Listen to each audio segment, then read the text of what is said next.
Good evening, ladies and gentlemen. It is truly an honor for me to present this year's Valedictorian. But before I do so, I'd like to take a few minutes just to give a brief snapshot of who this person is. He's a hard-working, conscientious, dedicated, and highly motivated young man. He displays exemplary qualities in the areas of leadership, organization, and maturity. He is highly respected by both his peers and staff at Thompson. This young man is a person who showed commitment and dedication in both his academic studies and extracurricular activities here at Thompson. Thank you. He was a member of the Thompson Athletic Council and the Student Administrative Council, and he participated on the wrestling team, badminton team, track and field team, and the rugby team. I had the pleasure of working with this young man on the Student Administrative Council, where he was president. He was actively involved in planning various activities and programs to meet the needs of his school. He was involved in planning charity events and activities such as food drive, fundraising activities, and planning for spirit assemblies. I also was one of his rugby coaches with Mr. Winter. One of the many qualities that he had, we really admired one of them, which I want to just speak about. This young man, he would always seek a coach, seek one of us after a game, just to see how well he played or what he could improve on. We found him to be very coachable. To quote Mr. Winter, he's just a nice kid. Although he was actively involved in various programs and activities within school, he still maintained academic excellence and received many awards and acknowledgements. He received on the tee, he received the gym award in grade 10 and 11, and the TAC plaque award, just to mention a few. This young man is truly a gentleman and a scholar. He's presently attending the University of Toronto Mississauga campus, studying forensic anthropology. I have no doubt that he will be successful at this also. To quote Pele, success is no accident. It is hard work, perseverance, learning, studying, sacrifice, and most of all, love of what you like doing. I think this is a true reflection of this young man. So ladies and gentlemen, please join with me in welcoming and congratulating this year's valedictorian, Ben Jamir.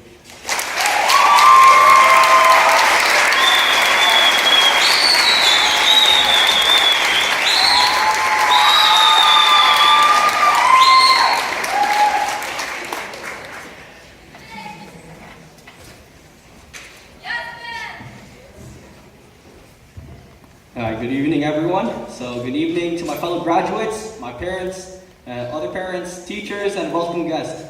It is an honor to be standing here representing the 2016 class of David and Mary Thompson.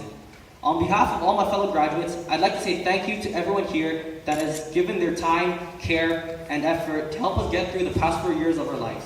It may be cliche to say, but none of this would have been possible without your love and support. So please give everyone a round of applause, please.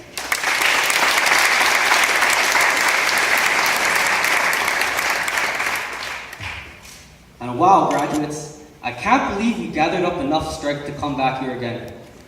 We're back in the halls and back in the auditorium of DMT. Most of us thought we'd never return to this place.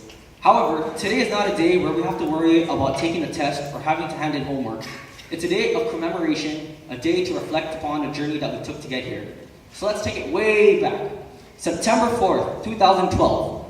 I don't remember a thing about it because I wasn't here until second semester. February 1st, 2013. This is where I shall start my story. I remember coming to school at 8:30 in the morning, nervous but eager for classes to start. It turns out it was a late start and that classes started at 10:10. So I wandered around the halls for an hour and a half, hoping to familiarize myself with the halls.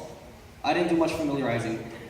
We might think that school isn't that large, but as a small grade 9 kid who just arrived from India, this place was like a mansion and the hallways were like a maze. And as the days went by, I started to pick up the different routes that would be shortest to my next class and which halls to avoid, because I want to avoid traffic. That's mainly the English and Math hall intersection on the second floor, if you all know what I'm talking about. Toward the end of grade 9, I also learned why I was arriving to school a lot earlier than most of the other kids. It was because of this clock right here. It hangs on my living room, and it's 15 minutes early. My grandparents would not and will not let me change the time for the correct timing.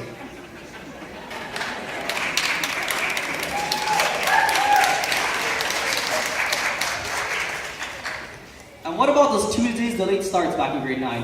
What a glorious feeling it was to know that you could wake up an hour later on Tuesday mornings. Then grade 10 hit. We were only left with 2 late starts a month. Apparently, it was because we weren't spending enough hours at school. I know a lot of us would beg to differ. Every third and fourth week of the month, we seemed devastated, as if we lost a loved one.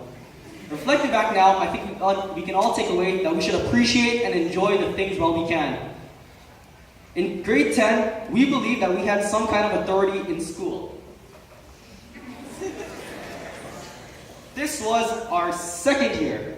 Oh, I think I'll cover it up. This was our second year, so we weren't at the bottom of the food chain anymore. We could joke about how lame the grade 9ers were, even though we were just like them a couple months ago.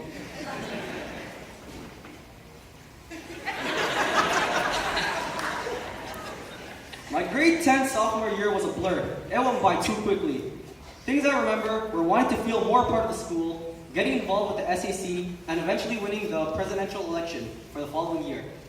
Winning that election surprised me because I was able to do so against students that were older and more popular than me. A lesson learned there is don't be afraid to try something new. Some action is better than none. What also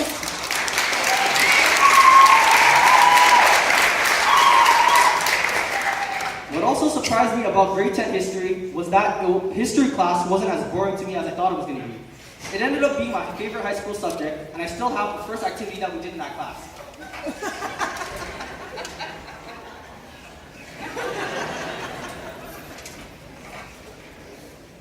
Another favorite high school memory of mine was trying out for the soccer team and not making it. I know that may sound strange, but when one door closes, another one opens.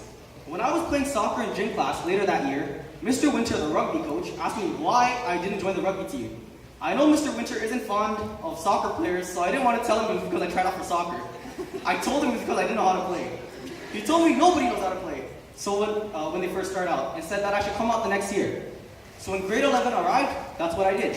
I tried out for the rugby team. I made it, but boy was I garbage at first. I did not know how to pass, nor did I understand the rules of the game. I had to ask for guidance from the older, more experienced players on the team in order to improve. And that's something you should take home. Never be afraid to ask for help. This motto carried with me even when I became president of the student council. If I tried to do it on my own, I wouldn't have been able to. I needed help from my fellow students and teachers, and with their help, I was able to balance the SAC, my schoolwork, sports teams such as badminton, track and field, and the previously mentioned rugby. And in grade 11, some of you might recall that we went to a leadership camp. I can't remember, I think it was Pigeon Lake, that's what it was called. But I remember it was a very forested area. And on one of the mornings that I was there, I went for a jog. I looked around at all the natures, and I took in how small things like acorns on the ground could turn into tall pine trees.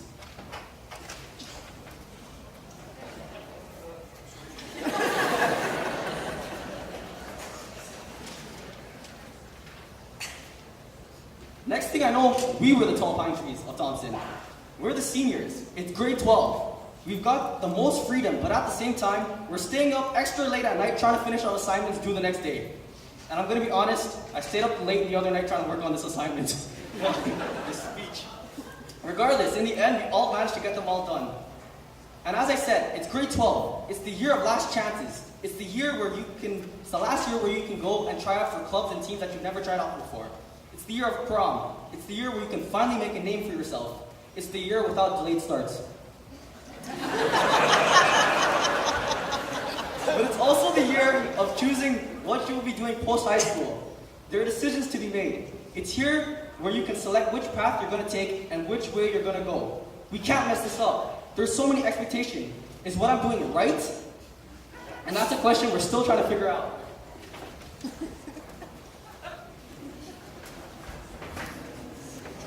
It's amazing to think how quickly the years went by, even though the days felt like decades when we were in class. We went from being those naive grade 9 acorns who said, "You only live once," every 5 minutes, to becoming the mature young pine trees blossoming in whatever we do today. Regardless of where we are at the moment, in the workplace, university, college, or just taking a gap year, we can't deny that Thompson has molded us into the people that we are today. Whether it is us being a part of any of the sports or clubs like SAC, Prefects, Future Aces, TAC, Band, DECA, MSA, ACE, just to name a few, the Robotics Club, or it was just us coming to school to learn, we should all be proud to say that we are the Titans. The Titans that won provincials, cities, and went to OFSA in numerous sports. The word winners should become synonymous with Titans. Titans, winners. Because Winston Churchill said, "History is written by the winners." And it's time for us to write history.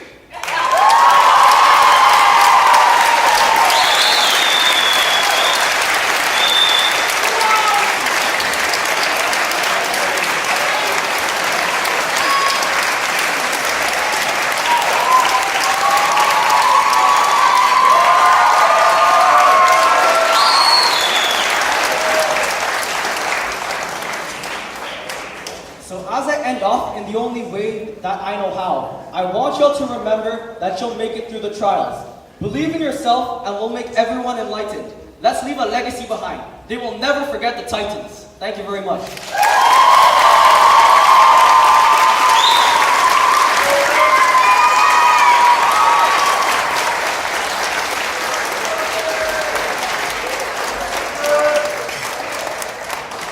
Nicely done, Ben. I am absolutely taking credit for you using props. I taught you how to do that. And by the way, Ms. Chan, welcome to Thompson. If you show up, we will put you to work. We're now drawing to the end of the proceedings. And I'd like to take this opportunity to thank my colleagues, Mr. Singh, Ms. Blenman, Mr. Johnson, and Ms. Niku for announcing. I would also like to express our appreciation for Mr. Forrest and the concert band for providing this evening's musical entertainment before and during the ceremony. And also, it takes a great number of people to put together a program like this. I'd like to thank the commencement committee, the marshalling team, the decorating and refreshment teams, the office staff, the SAC, the prefects, the audiovisual crew for their contributions this evening. And I'd like to thank all of you for joining us and honoring this year's outstanding graduating students and award winners. Following the recessional performed by the Thompson Concert Band, I'd invite the award winners, graduates, parents, and guests to join the staff for refreshments in the cafeteria, which is directly to your left as you leave the auditorium. At this point, we'd ask you to